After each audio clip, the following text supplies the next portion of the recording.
I would go people, process, and then technology, because I think especially having strong leaders are very important. However, you're going to set that up to help you build out that roadmap and those standard processes. I think those are second, especially as you build out your team, having that standard process. And then technology is going to help you do things a lot, much more efficiently, for sure.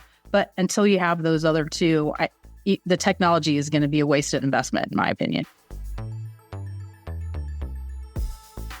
This episode is brought to you by Green Skies Analytics, an audit analytics service provider that works with internal audit departments that have data analysts and are still frustrated with trying to make analytics actually work, aren't getting the expected ROI, who can't break through the communication barrier between the analysts and the audit team, and those that need experienced direction through an audit analytics strategy and process. Those that feel like they've wasted time and money on trainings, aren't getting the value they want, not prioritizing the highest risk areas for the organizations, or have projects that seemingly never get completed. Do you deal with any of that? If you do, go to the show notes of this episode and click the Green Skies Analytics link, or go to greenskiesanalytics.com to schedule a call and understand how Green Skies Analytics makes analytics actually work for internal audit. This episode is brought to you by Supervisor. Supervisor is a ready-to-use audit analytics platform that integrates with your ERP and any other systems you have to provide actual continuous monitoring for risk across all your transactions. They have more than 350 out-of-the-box checks and analytics to enable your team to perform full population testing, detect multiple types of anomalies, and identify potential fraudulent activity. That's going to give you an unparalleled level of assurance in your financial processes. Built by internal audit and accounting experts, so your team can get value from the first day of usage. So imagine having no analytics today, walking in tomorrow, and having up to 350 audit analytics already run. You don't have to necessarily take my word for it, though. Global organizations such as IKEA, Michelin, Lacoste, and numerous others trust Supervisor to enhance their audit capabilities and increase their assurance. This podcast is also brought to you by Audit Board, the leading cloud-based platform transforming how enterprises manage risk. Audit Board's integrated suite of easy-to-use audit, risk, and compliance solutions streamlines internal audit, SOX compliance, risk management, and security compliance. Automate processes and improve execution with Audit Board's purpose-built solution, which is designed to address the most pressing challenges of today's practitioners. Experience the latest in audit, risk, and compliance technology. Visit auditboard.com to schedule your product walkthrough to see Audit Board's award-winning platform in action today. Hey everybody, before we jump into the show, I just want to let you know that the Audit Analytics and AI Conference is September 25th and 26th this year. It's all virtual, so no matter where you are in the world, you can absolutely attend.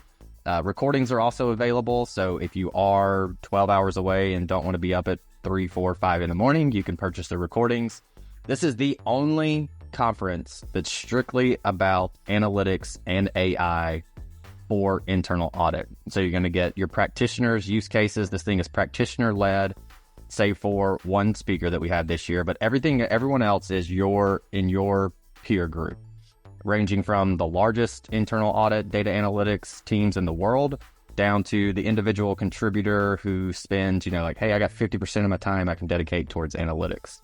Each speaker's mission is to show you how to actually do what they are talking about. So thought leadership is great, and there will certainly be some of that, but for the most part, that's great. We love the thought leadership. Show us how to actually do it. We are currently at 19 speakers and counting, so we're going to add a few more, and you can get up to 19 CPEs if you attend. Check out the link in the show notes, or you can search for Google the auditanalyticsconference.com, and you can register there. Hello, everybody. Welcome to another episode of the Audit Podcast. I'm your host, Trent Russell, and today on the show, we have Kim Ford. She leads the audit department at Ingersoll Rand. Ingersoll Rand is one of those places where, if you're not familiar with it, once you see it, you can't stop seeing it. They're kind of everywhere. So it's like when I know when I bought a car at a high school, I thought, oh, nobody has this car. And then I bought it, and then seemingly everybody on the road had that car. So it's kind of like that. But they're a manufacturing firm. And from Kim, we wanted to talk about what lessons she's learned in building out internal audit function. So that's one of the things she is especially passionate about, is building on the function. So we want to get our lessons learned over the years from that. Kim has this program where she takes internal auditors, basically trains them up, and then sends them out to work in the finance department. So we talk about the benefits there, obviously having, more of a controls background and having someone in the first line that understands that is really important for finance, but there's other benefits there that we talk about. And then outside of that kind of finance team pipeline, we talk about what Kim's audit committee, what else they want from her. I think it's always good to get the audit committee's perspective. What does your audit committee want from you? I think that's a great question to ask your audit committee if you are a CAE. Data and automation use cases for efficiencies in audit is another topic we hit on. And then Kim had just wrapped up an audit committee meeting, I believe the week, maybe the day even, before we did the recording. And so we just want to understand what was on that agenda and what questions the audit committee had of Kim, to the extent, obviously, that she is allowed to share that. So with that said, here we go. What's in either your browsing history, internet browsing history, or your ChatGPT or Llama 3 or any other LLM history as of late? Yeah. So browsing history would be probably recent would be China visa requirements, because I'm headed to China next week. Also, kind of personally, the Olympic schedule, because I love sports and the Olympics. So like to know what's going on. So I'm bummed I'm going to miss some of it when I'm in China. Yeah. Hopefully I'll see it. But yeah. We'll see Favorite event? What are you looking forward to the most? I love swimming. Okay. And I'm not a gymnast, but I really like the gymnastics part too. Okay. So. And I think we're going to publish this post Olympics. So hopefully we pull in the go. Well, all of them would be great, but specifically for those two. Yeah, exactly. All right. Perfect. All right. I know in us talking, you mentioned, I think the question was something about, what are you passionate about? And you said building internal audit departments or the function, right. Which worked out really nice because a friend of mine messaged me a week before and said, "Hey, I'm trying to build out my function. I'm looking for anybody that could help." And then he offered that up. I mean, very serendipitously, I might say. But from what you've learned, what can you pass on to our listeners who are looking to build or obviously even improve on their function? Yeah, I mean, obviously, I think, clearly having a plan, and a roadmap is important. So how do you get that roadmap? I really learned about others' organizations, spent a lot of time networking and trying to understand what other people's organization look like. Obviously, taking it from my experience in history too, I knew kind of what I wanted my team to look like and what I didn't want them to look like. So I had some takeaways there, but definitely a lot of networking to understand what others were doing, how they were leveraging technology, were they, 100% insourcing, doing dual sourcing, that kind of stuff. So to try to build that out. The other thing that I would say is go a little slower than you think, because you want to go so fast and you want to build out that organization, but you also have to think about the team that you're bringing along with you. So I wanted to go at a fast pace, but you also have to bring them along. So one, helping make sure that they understand your strategy and they buy in when you hire people and you bring them in. And then two, just giving them some space, because it goes very fast and you're asking them to wear a lot of different hats at the beginning. And, I think just making sure that, sometimes I want to go a lot faster than we probably should have. So we had to kind of slow down a little bit in some stages. So that'd probably be the biggest thing. The other thing that I would say for the most part is, definitely making sure you have that senior leadership buy-in.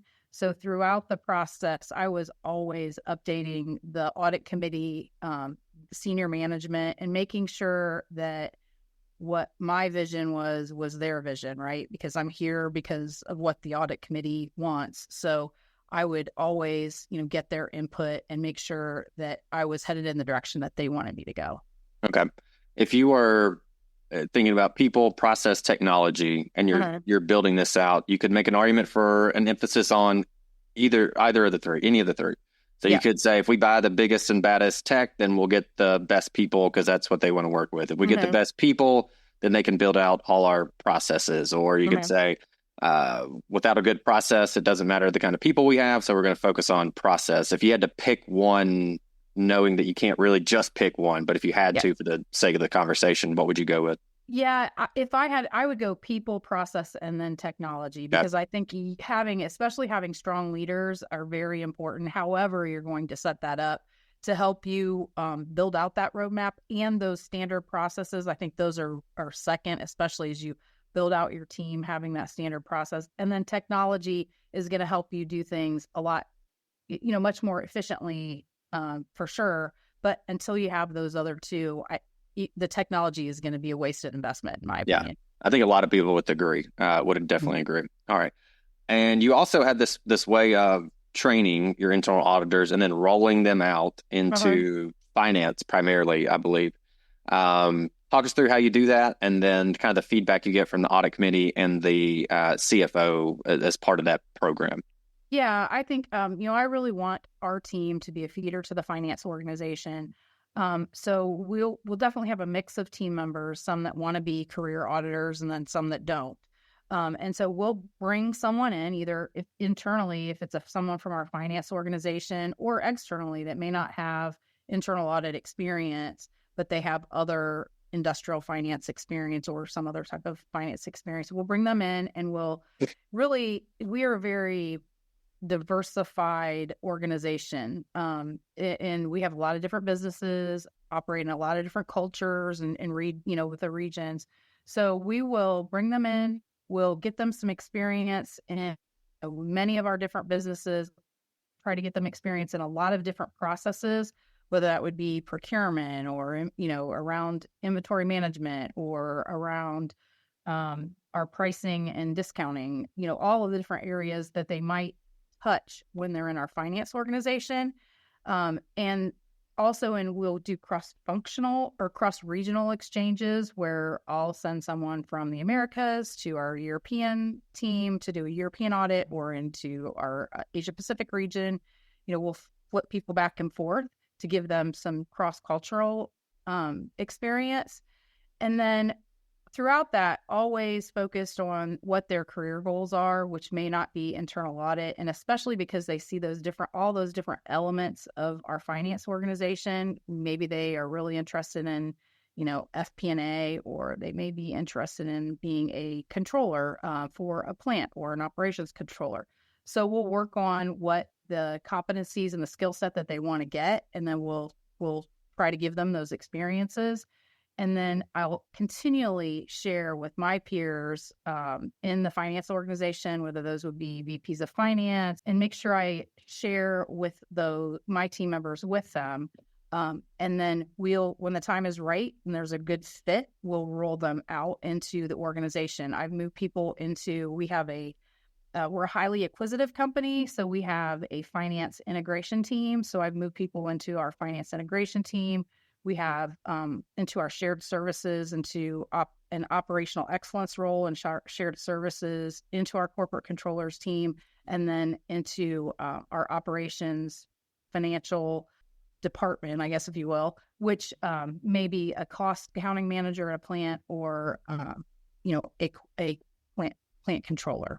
Yeah, I gotta imagine benefits here being, I know, and we're going to talk about this in depth on a future episode, but first line responsibilities, usually they go, hey, risk management, not really our thing. That's second and third line. But then when you have these people that you're throwing back, I'm going to say throw, it's very casual. Yeah, we just throw them back out there to the first line, and they have a better understanding of risk management and controls and things like that. And then probably makes it a little easier, right? Right, exactly. And I think they're, so, if you think about what the breadth, when I talk about breadth of experience, rather just processes, they're also gaining project management skills. They're figuring out how to be resilient and adaptable, because when does an audit ever go the way that you originally planned it to go?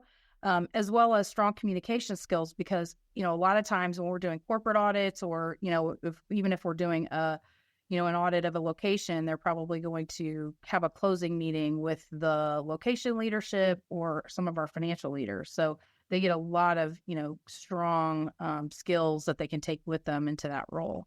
All right. I got to imagine people listening be like, yeah, I kind of want to go work for Kim. Do you have any open positions right now that you're aware of?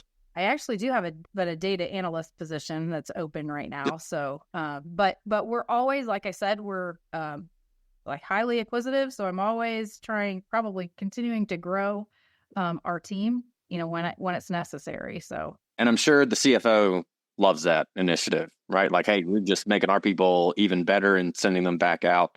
I'm sure the audit committee does too. What else do they want from you, though? I'm sure the audit committee goes, hey, we have more people on the first line now, and we're seeing it. We can feel it. We get it. The communication's better. Risk management overall probably is better. But what else does the audit committee want from you personally? Yeah. So one of the things that our audit committee has really requested is that we be visible in the organization. So they want us on site. Obviously that was very hard to do when we didn't do it in COVID, right? But as soon as we kind of came out of COVID, they were like, look, we don't want your team. We're happy that we're able to figure it out, but we want your team to be at our sites, to be in our businesses for a number of different reasons, not only to, obviously assess risk, but also, they see us as a leader we can, educate people on controls. They want us to be highly consultative. So with projects that are going on the design of controls, our audit committee, we really walk a fine line of independence, I think, I think that's great. I think everyone should, but yeah. So we, heard people say, there's a line and there, it's not, we're definitely in the gray. Good. So we'll have, I'll assign my team, to various projects if we're doing a system implementation or, if there's a change in process so that we can, provide that advisory on controls in that particular area. And that's what my audit committee really wants us to be business partners. I'm a strong advocate for analytics and automation, which I know, we may talk about a little bit more. But that's another way that they see us as, we can, when we're out there, we can kind of almost show them the way. So you kind of stole my segue there. So my segue was going to be into analytics and automation. You just stole my segue. So you just take over, Kim. You can be the host. You just run. You got the questions and everything. You just you go ahead and run it. No, I was curious though on how you almost demonstrate or show the audit committee that you are, visible. Does that make sense? Is there a metric that you use, or how do you measure that? Might be the best way to ask that question. I don't know that I necessarily have a obviously our audit plan, right? We show them. So, every quarter I'm giving them an update as to where we've been the prior quarter, whether that would be on an audit. We also do acquisition reviews for new acquisitions. If we're working on projects, I'll share all that information with them on, where we've been and what we've done. So I do give them that update on a quarterly basis. I do have a visual. It's not a good one. We're trying to work on a different, which kind of just shows, globally, all of our entities and when we've been to each entity. All right. So now let's move to the analytics and automation. How are you using technology? Well, I'll just keep it as broad as technology to gain efficiencies and effectiveness. Yeah. So we're really trying to use analytics, automation, and we're using generative AI as well. Analytics we're using in both planning when we're setting up our annual plan, and we kind of refresh it on a quarterly basis with financial metrics largely. We'll also use it in our audits.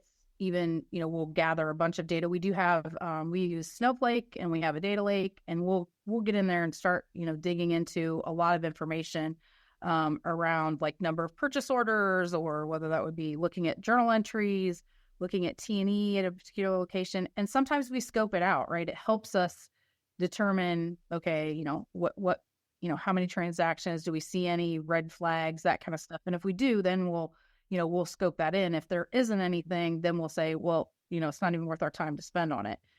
So we're trying to use it for that.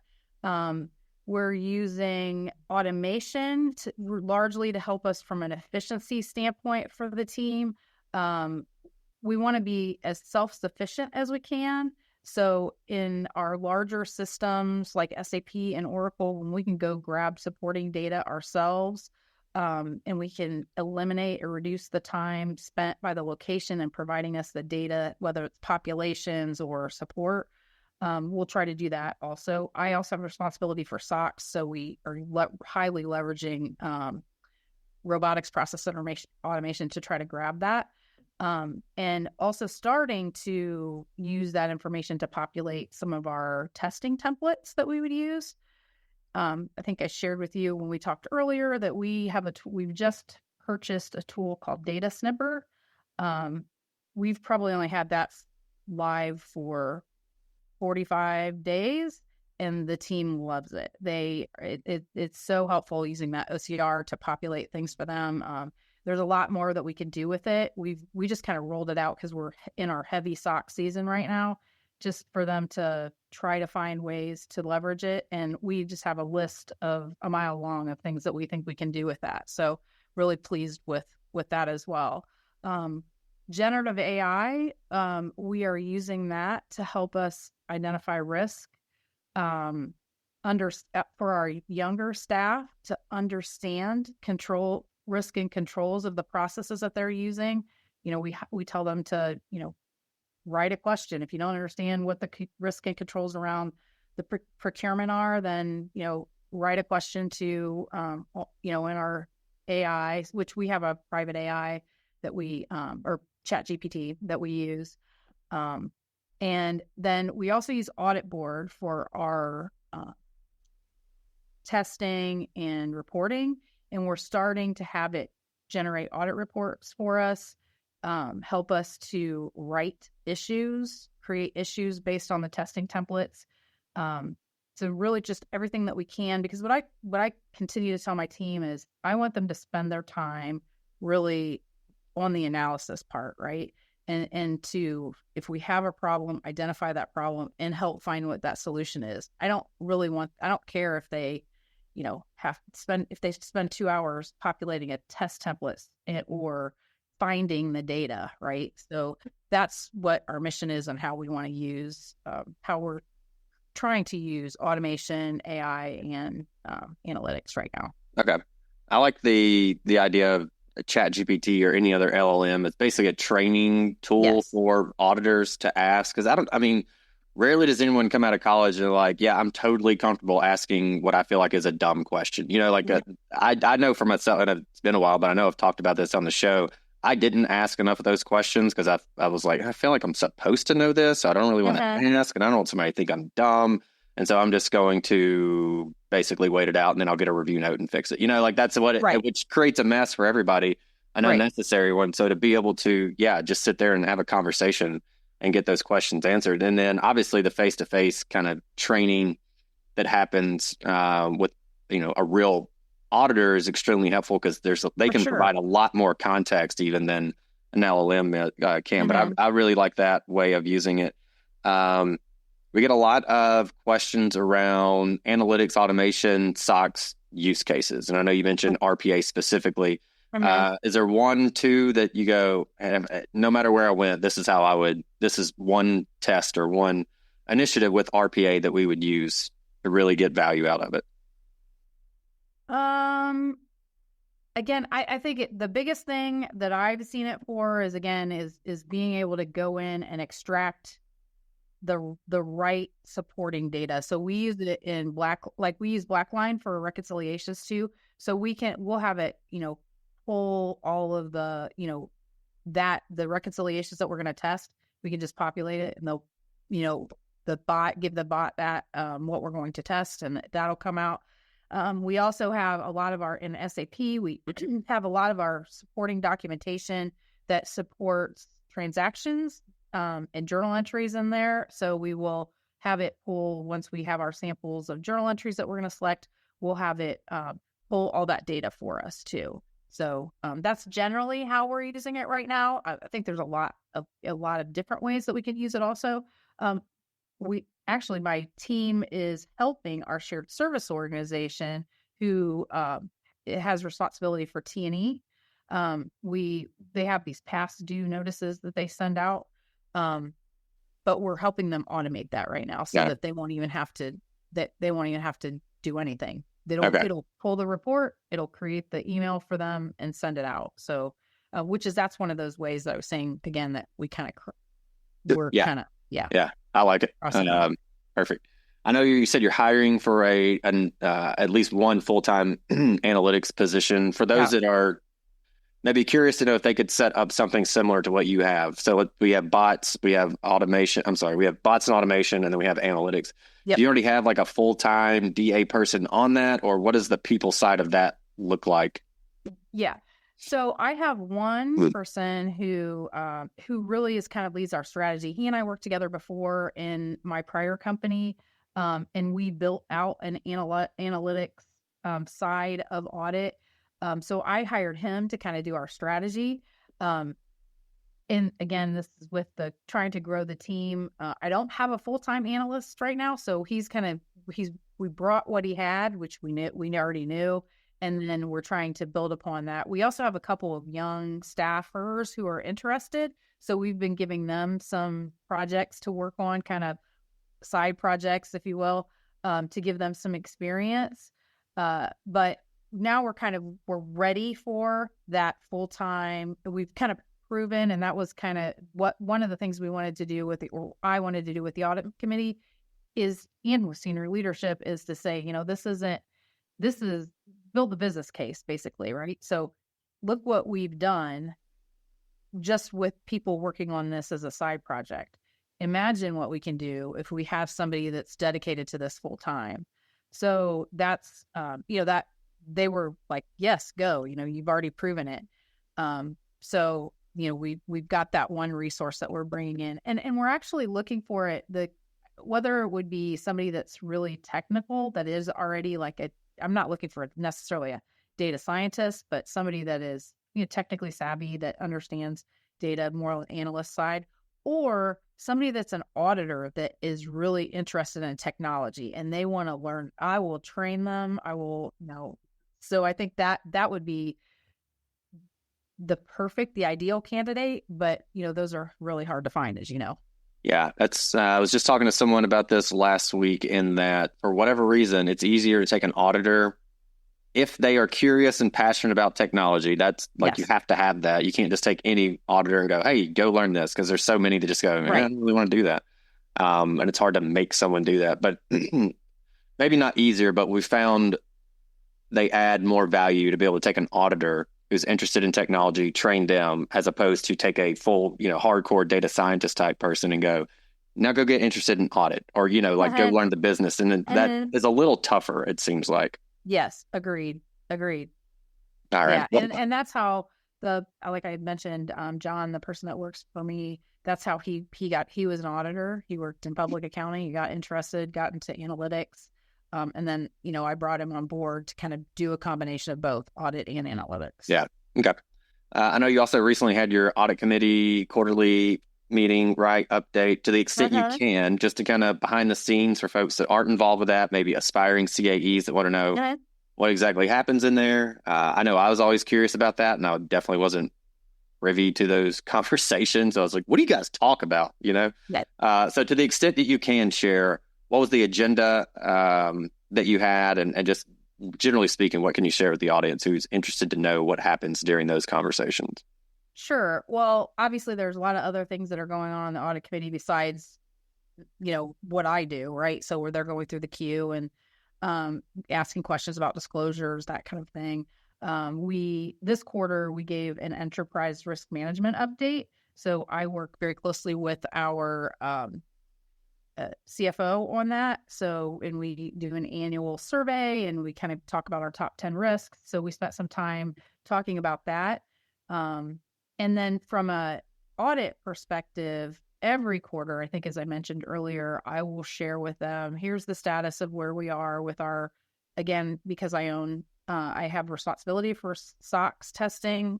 Here's where we are with our SOX testing. Here is where we are against our audit plan as far as audits that have been completed.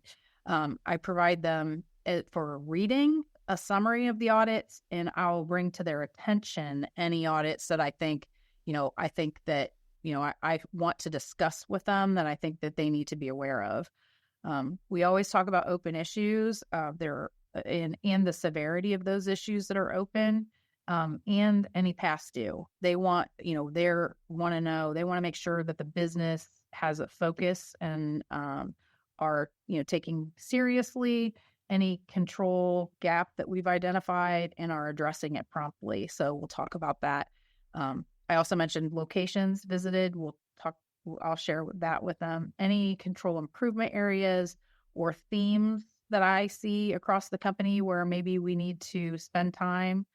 I always try to share activity with the audit team on the audit team. As I mentioned, those special projects that we're working or anything I want to bring up to them as far as metrics around our goals around analytics, AI, and automation so that they can see that we're progressing. And then they always want to know about resources, right? Am I adequately resourced to deliver the plan that I have presented to them and that they have, approved? And then right now, everybody's always interested in cyber. So our CISO gives an update. So one of the things that they have asked us to do is some of those key metrics that we are doing some independent validation of those. And so I'll give them an update on, okay, yes, I'm aligned with what the CISO has mentioned. So that's kind of what happened this past quarter. I think that's a good bullet point kind of list for those that are unfamiliar. But in addition to that, so I would always tell people, like, take that list basically that Kim just gave you and then go to your audit committee and go, do you care about any of this stuff? And they go, yep, I like 2 and 3. Cool. I'll give you 2 and 3 every time. And I'm also going to give you, from my perspective, 6, 7, and 8, because I need you to know this also. So I think the way you laid it out is, I think it's going to be really helpful for folks. Good. The one thing that I also share, I always this is obviously mid-year for us. And so we're doing mid-year performance reviews. So I asked in executive session, I asked them, are you getting what you need? Is there anything differently that you'd like to see from myself or my team? Right. So I try to ask them that at least a couple times a year when we have executive sessions. Yeah. What can I do for you? Yeah. And that way they get what they want. Yes. So correct. yeah, I love having those in there. All right. What do you feel like? We got 2 more. What do you feel like you need to take analytics to the next level over there?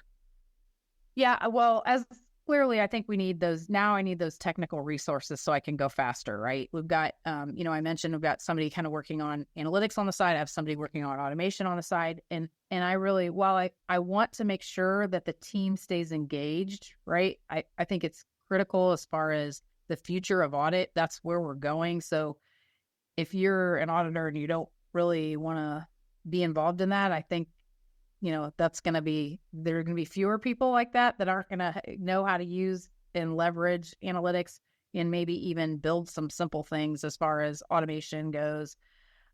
So I want to definitely go faster. So I think we need some of those technical resources. And, obviously if there was some magic tool out there, I don't think, there are a few things I know, right, that would help, that would be user-friendly, that would be very, and cost-effective as far as software to help us do those things. I'd be interested in that as well. Perfect. That would be my wish. All right. People are probably tired of me constantly saying something to the effect of, I love it when we get practical advice from listeners. And you absolutely, I think with the audit committee agenda, you nailed that. And then also your vision for analytics and automation and how that's playing out. And the advice of, basically lower expectations on speed, slow down, make wise decisions, which we don't always hear. So I think that's all very, very good practical advice for a lot of folks that are listening. But that said, is there anything else that you want to leave the audience with? I probably 2 things. One is professionally, if you're a CAE or an audit leader, don't be afraid to try new things. I think we sometimes get stuck in audit in the way of doing things the way we've always done them, and being seen as, strictly compliance, check the box, right? I don't want our profession to be seen as that way. So I think, as I mentioned, and the things that I'm excited about is, helping to educate your organization in different areas, whether that be risk or some of the tools and technology that I mentioned, but moving more into that business partner role. So that would be professionally. Personally, I would like to stress the importance of everyone getting a colonoscopy. I know that sounds strange, but my father passed away of colon cancer, and it was terrible to watch, and could have been preventable. He was 72 years old when he had his first colonoscopy, and obviously it was too far away, too far, far of a stage. But colon cancer is the fourth most commonly diagnosed cancer in the United States and the second leading cause of death for cancers. And it's highly preventable with screening and treatable. So when detected early. Hey everyone, thank you very much for listening to this episode of the Audit Podcast. Whatever platform you're listening on right now, I'm sure there's a subscribe button somewhere, so please hit the subscribe button there. If you're listening through iTunes or Spotify, feel free to go give us that 5-star rating. It only took me about 16 seconds to give myself a 5-star review, and it really helps to get future guests to come on the show, so we'd really appreciate that. Lastly, be sure to check out the show notes and follow us on all our social media channels on Instagram, on LinkedIn, and on TikTok. Also, if interested, please sign up for our weekly newsletter from the Audit Podcast. Thank you all. Have a great one.